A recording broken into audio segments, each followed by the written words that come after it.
Hello, beautiful people. Welcome back to our channel. It looks like it is happy hour in the camp of Mazi Nnamdi Kanu, as informations are coming in, seem to be jubilations, ahead of time. And from the legal team, they're actually firing on all arsenals over this. And there's some information that's actually coming up, and one of them happens to be the fact that a Mazi Nnamdi Kanu's legal team have brought good tidings from Mazi Nnamdi Kanu this time around with other information and also warning ahead over distractors what they're likely doing. And it's not as if Mazi Nnamdi Kanu is not in the know. A lot of things are coming up. And another one coming up that's quite shocking. Permit me to use that word shocking. And it's coming from Simeon Ikpa as he's crying out over what is happening to him. We do not know exactly where the source is coming from. Is it from the leader himself or from the ardent followers? Time will tell. But before we go into the newspaper to ram all this into one, from Simeon Ikpa why he's crying out, and of course what Mazi Nnamdi Kanu is saying, and over distractors as well, like you subscribe to our channel by clicking on the red subscribe button. Beside it, you see a bell notification and icon. Please go ahead, click on it to get notified as soon as you update our channel on YouTube. Don't forget that Ejimako had already gone earlier on, gave an update, but this one is coming from AGO4. Okay, now update on our today's routine visits to our noble client Oyendo Mazi Nnamdi Kanu at the headquarters of the Department of State Security Services DSS Abuja. Our today's routine visit to our client Oyendo Mazi Nnamdi Kanu offered us a unique opportunity to review our approach and to build on the subsisting progress so far recorded. He's profoundly grateful to the uncommon solidarity so far demonstrated by Umu Chineke and particularly impressed by your resilience. To this end, he implores you, millions of his followers, to remain focused, never to be distracted by those who want to exploit the opportunity his temporary absence created for their selfish purposes. In emphasis, selfish purposes. Now let's continue. He's firm, he's stable, awaiting patiently for his appearance in court come the 10th of November 2021. A number of compelling applications will be heard on the 10th day of November 2021. The full details will be made public on this day. On this date, that's the 10th of November 2021, Oyendo Mazi Nnamdi Kanu was properly briefed on the urgent demands of the United Nations Working Group and consequences of the failure of the states affected by this instruction to comply within their demand, or rather with their demand. The world is now asking compelling questions at Free Mazi Nnamdi Kanu. It is no longer business as usual. The states can never be allowed to benefit from their own wrongdoing and gross infraction of our clients' right. The hour has come for these infractions to be accounted for, and the world is now actively involved. Our demand is simple: the unconditional release of our client, Oyendo Mazi Nnamdi Kanu, and nothing more, because he cannot be tried on speculations. Our client, Oyendo Mazi Nnamdi Kanu, has not committed any offense known to law.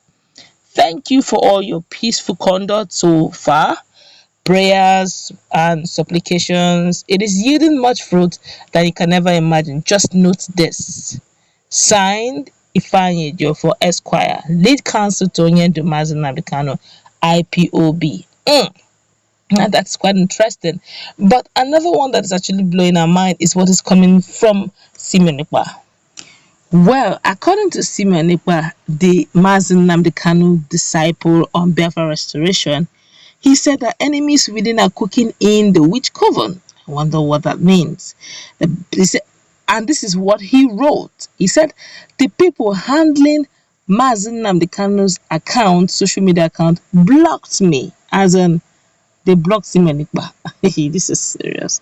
And in the highlight of the notes that the lawyer of Mazi Nnamdi Kanu brought out earlier on today, he said that nobody should be distracted over, they shouldn't get distracted over those who are temporarily benefiting from his absence. I do not know if it's an encrypted message or he's just generally talking, but it wasn't long after that or before that, they blocked Simeon Ikpa from accessing Mazi Nnamdi Kanu's social media. Usually they tag themselves, but they couldn't even tag. because they blocked him out. Question is why or who did it? Was there an instruction behind? I do not know, but let's find out. Is there something they're hiding from me? Simonipa asked. What is the motive of this blocking? He also asked. How can they decide for Mazi Nnamdi Kanu who to block and who not to block in his absence? He also asked. I am Simonipa, Mazi Nnamdi Kanu's disciple on Biafra restoration. He got really vexed. Question is, why did they block him? Is there an instruction to that effect? No one knows. A lot of speculations are going on out there. Don't forget that some weeks back there was a live program thereabout where they was trying to raise fundraising. He, Simonipa, was amongst others. We're trying to raise fundraising for ESN, and he said the next update is going to be raising funds for Mazi Nnamdi Kanu's legal works or legal funds. So I don't know what that means. And the amazing part was, it wasn't long afterwards, DOS, in the Director of State for Indigenous People of Biafra, had to give an update also that any other fundraising apart from the one they have announced at a particular time, at a particular day and time, is null and void. And the question is, why would there be raising of funds, counter raising of funds everywhere? And it gives a lot of distractions. I personal opinion, I would have thought at this rate it should be one fund, one body, one everything. And if he's going to do that, if just this is just my personal my one couple opinion, if he's going to do that, it would have been a case of on that day he should probably tell everybody or tell those who are following him to sign on to listen to what DOS has got to say, so that they will be on the same page per hour. But saying that you're raising fund for Mazi Nnamdi Kanu's legacy, and the question is, did Mazi Nnamdi Kanu ask for it? Did the DOS ask for it? These are pertinent questions that worries the mind, because a lot of people are now wondering, is there more to this? But even he himself, Simonipa, is worried. It's like, why would anybody, whoever that is behind the handle, because everybody knows that Mazi Nnamdi Kanu is actually in detention right now, so he can't obviously be handling his social media account. Someone is actually doing it on his behalf in his absentia. Now the question is, why would they want to block Simonipa?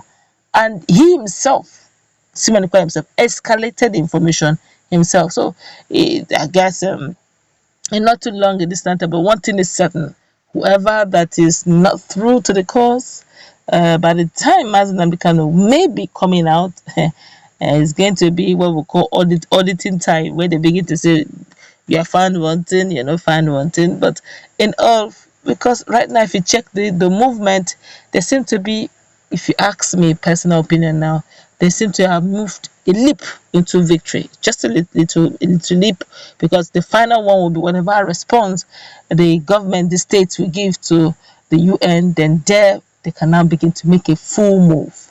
That's what we're going to wrap it up. Let's meet in the comment section. What's your take?